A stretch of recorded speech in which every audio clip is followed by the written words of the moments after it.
छोटे से गांव में सास और बहू रहती थी। सास का नाम कांताबेन था और बहू का नाम मीरा।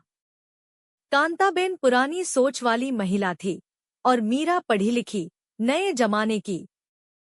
दोनों के बीच अक्सर छोटे छोटे मुद्दों पर मतभेद हो जाते थे।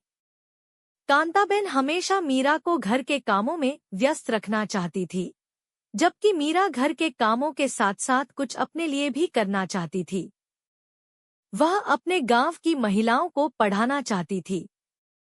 एक दिन जब मीरा ने सास से गांव की महिलाओं को पढ़ाने की इच्छा जाहिर की, तो कांताबेन नाराज हो गई।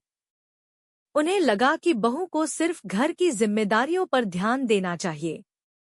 लेकिन मीरा ने हार नहीं मानी। उसने धीरे धीरे गांव की महिलाओं को अपने घर बुलाना शुरू किया और उन्हें पढ़ाने लगी। एक दिन कांताबेन ने देखा कि गांव की महिलाएं बहुत खुश होकर पढ़ने आ रही हैं। उन्होंने यह भी देखा कि मीरा घर का काम भी अच्छे से संभाल रही थी। धीरे धीरे कांताबेन का दिल बदलने लगा। उन्होंने महसूस किया कि मीरा सही दिशा में काम कर रही है। एक दिन कांताबेन खुद मीरा के पास आई और कहा, बहू, मैं भी तुम्हारे साथ गांव की महिलाओं को पढ़ाना चाहती हूँ। इस तरह सास बहू के रिश्ते में न सिर्फ मिठास आई, बल्कि वे दोनों मिलकर गांव की महिलाओं के जीवन में भी बदलाव लाने लगी।